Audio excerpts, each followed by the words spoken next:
এই গরমে রাসূল সাল্লাল্লাহু আলাইহি ওয়াসাল্লামের প্রিয় পানীয় নাবিস তৈরি করে খান। আপনার গরমও কম লাগবে, রোগ প্রতিরোধ ক্ষমতাও বেড়ে যাবে। স্বাভাবিক অবস্থায় গরমের কারণে আমরা অনেকেই দুর্বল হয়ে গিয়েছি, আমাদের রোগ প্রতিরোধ ক্ষমতা কমে গিয়েছে। অনেকের সর্দি, কাশি, জ্বর, ঠান্ডা, মাথা ব্যথা, গলা ব্যথা এই গরমের কারণে লেগেই আছে। আমি আপনাদেরকে পরামর্শ দিচ্ছি, রাসূল করিম সাল্লাল্লাহু আলাইহি ওয়াসাল্লামের প্রিয় একটি পানীয় ছিল যার নাম হচ্ছে নাবিস। এই নাবিস তৈরি করে যদি আমরা এই গরমে খেতে পারি তাহলে আমাদের রোগ প্রতিরোধ ক্ষমতা বেড়ে যাবে। আর রোগ প্রতিরোধ ক্ষমতা বাড়ার পাশাপাশি আমাদের গরমও কম লাগবে, শরীরটা ঠান্ডা হয়ে যাবে। এই নাবিস তৈরি করার উত্তম পদ্ধতি হচ্ছে খেজুর আর কিশমিশ দিয়ে। তবে এই গরমে যদি আমরা খেজুর, কিশমিশ, কালোজিরা, মধু এগুলো যদি ভুল নিয়মে খাই, এই গরমে আমাদের উপকারের চেয়ে ক্ষতির আশঙ্কাই বেশি। এজন্য আমরা এই গরমে কিশমিশ আর খেজুর দিয়ে রাসূলের প্রিয় পানীয় যদি আমরা নিজেদের ঘরে তৈরি করে খেতে পারি, খেতে যেমন সুস্বাদু,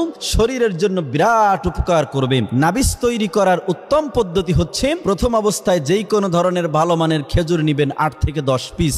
নেওয়ার পরে সেটা ফেড়ে মাঝখান থেকে আপনি বিচিটা বের করে নেবেন। কমপক্ষে 12 ঘন্টার জন্য আপনি এই খেজুরগুলো ভিজিয়ে রাখবেন। সকাল বেলায় উঠে এই খেজুরটাকে আপনি উঠিয়ে যদি সম্ভব হয় কসলায় অথবা ব্লেন্ডার করে পানির সঙ্গে খেতে পারেন। না পারলেও এই খেজুরে ভিজানো পানিটা আপনি সুন্দর করে খেয়ে নেবেন। হালকা যদি একটু ঠান্ডা পানি দিতে পারেন কোনো অসুবিধা নেই, ঠান্ডা পানি না দিলেও কোনো সমস্যা নেই, আপনি পানিটা খেতে পারেন। এই পানি আমাদের শরীরের জন্য অত্যন্ত উপকারী, কারণ খেজুরের মধ্যে রয়েছে ভিটামিন, মিনারেলস, আয়রন, ক্যালোরি, সমস্ত প্রকারের আল্লাহ পাক রব্বুল আলামিনের নাজ নিয়ামত এই খেজুরের মধ্যে ভরপুর রয়েছে। আর যদি খেজুর আপনি ব্যবস্থা করতে না পারেন তাহলে আপনি 20-25টা কিশমিশ নেবেন। এই কিশমিশগুলো নিয়ে আপনি কিশমিশগুলো দুভাগ করে সন্ধ্যার সময় পানির মধ্যে 1 গ্লাস পানিতে আপনি 20-25টা কিশমিশের দানা ভিজিয়ে রাখবেন। এই কিশমিশগুলা সকালবেলায় উঠে হাত দিয়ে কষলিয়ে অথবা ব্লেন্ডার করে আপনি এই কিশমিশ আর পানিটা খেয়ে নিতে পারেন। আর যদি কিশমিশের এই সাবলাগুলো অথবা খেজুরের এই সাবাগুলো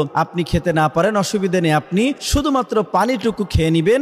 আর এই পানিটাকে হাদিসের ভাষায় বলা হয়েছে নাবিস। যদি কোনো বান্দা এই গরমে নাবিস নিয়মিত খেতে পারে, ওই বান্দার রোগ প্রতিরোধ ক্ষমতা অনেক গুণ বৃদ্ধি পাবে। আর রোগ প্রতিরোধ ক্ষমতা বৃদ্ধি পেলে এই গরমে যেই ধরনের রোগে আমরা আক্রান্ত হচ্ছি, যেই ধরনের অসুস্থতা আমরা ভোগ করছি, এই নাবিস খাওয়ার কারণে আমাদের রোগ প্রতিরোধ ক্ষমতা বেড়ে যাবে। এ ধরনের রোগে আক্রান্ত থেকে আল্লাহ পাক রব্বুল আলামিন আমাদের সকলকে হেফাজত করবেন। অতএব আপনাদেরকে বলবো, এই গরমে উল্টা পাল্টা কিছুই খাবেন না। বিশেষ করে ঠান্ডা পানি, অতিরিক্ত ঠান্ডা পানি, বরফ, আইসক্রিম থেকে দূরে থাকতে হবে, কারণ এগুলো আমাদের স্ট্রোকের কারণ হতে পারে, হৃদরোগের কারণ হতে পারে, হার্ট অ্যাটাক হতে পারে। এজন্য এই ধরনের অতিরিক্ত ঠান্ডা পানি আমাদের খাওয়া কোনো অবস্থাতেই উচিত হবে না। যদি খেতে হয় হালকা ঠান্ডা পানি খেতে পারেন, এতে কোনো সমস্যা নেই।